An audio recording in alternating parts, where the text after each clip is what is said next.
Let's talk about tariffs and what's happening in the stock market right now. Down 895 points. Jerome Powell saying that this was a lot worse or a lot bigger, the tariffs, than was expected.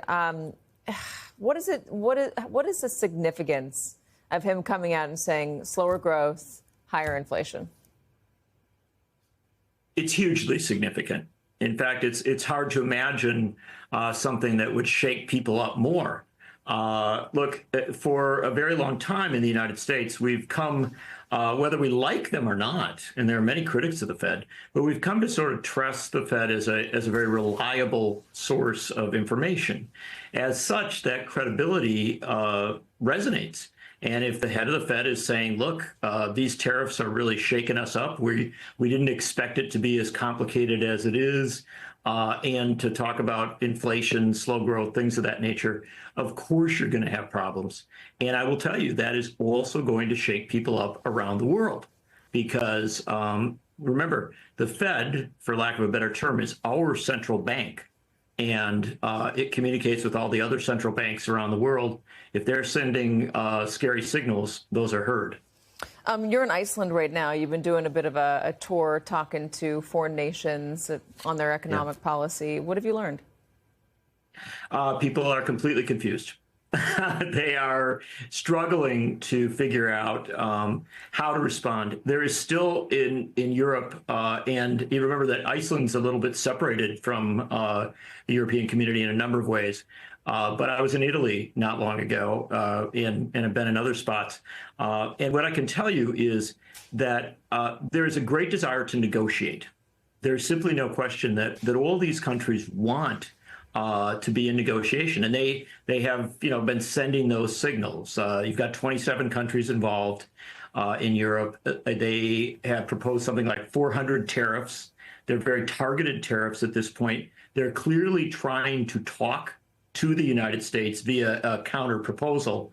And I can tell you that the people I talk to, including government officials, others, are very, very clear in what their former government officials, I should say. They're very clear in what they say. They would like to go back to where we were 3 months ago, 2 months ago. That's what they would like, when the tariffs were low on both sides and trade was seemingly quite functional. Yes to that. There's also a question of what happens now, because we can't go back. And what happens to our position in the world? Our reputation is no longer a stable one. The dollar is starting to flounder. There were questions about the bond market even. And now you're hearing from the leader of the European Union saying there's going to be a new world order, and arguing that the EU can step up and take the United States' place collectively, the EU, in order to be, in the catbird seat for trade. Are we going to lose our spot? I do think that's a bit optimistic on the part of the head of the EU, that they can step up in a world that also includes China and a number of other rising countries. And so I think that the core message, though, is one that's legitimately put in play. And you ask, could the United States lose its place? There is simply no question that if the United States becomes an unstable partner, right, that countries are going to look elsewhere. And the great fear, of course, on the part of a lot of folks, is that the European Union finds some accommodation, some structural relationship with the Chinese. If they do, certainly that could isolate the United States. And remember that this is already something, it's a much more complex world than I think a lot of people recognize. The Australians have unique relationships with the Chinese, and as an example, Chinese trade with a lot of other countries as well, and have done a lot of work in Africa and in South America. And so what we're talking about here is a panoply of relationships, many complex connections that countries have to one another and that regions have to one another. At this point, the United States is very central to all of that. If you start to get into a situation where some regions pull off. Some regions create relations with other countries, other sections of the world. Yeah, slowly but surely, the United States has a harder time being a part of that global picture.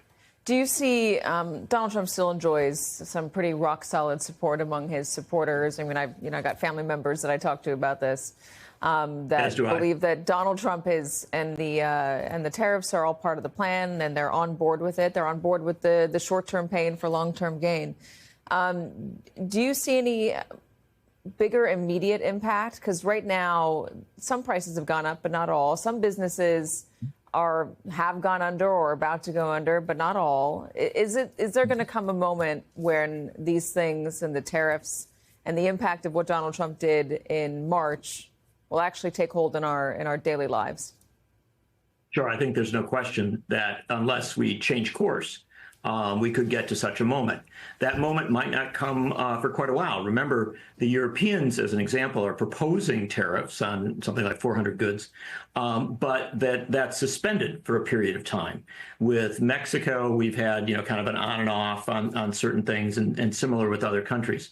But at some point, if this locks in, if this new world order, whatever we call it, locks in, then it's going to start to be a real factor. And where you're going to see it. And remember, I come from rural areas, so I emphasize a concern about farmers and agricultural regions of the world and of the United States. I think that's where you're going to see it as you get toward the end of summer, the start of fall. If it is hard to figure out where you're sending your agricultural products, and if there are barriers, if there are complexities, you're going to start to hear it very, very quickly as people recognize that the prices that they expected are not there. And this is a long-term truism in the United States. Our media, not you, but much of our media, does a pretty lousy job of covering farm country and rural areas. And we don't listen as well as we should. When we do listen to farm country and rural areas, we find that they're usually the initial early warning system. They will tell us if a trade policy isn't working because they're producing products, kind of in real time that either have to be exported or can't be. And if the barriers go up, you're going to hear a lot of pain and a lot of concern from rural areas. All right. John Nichols, thank you very much.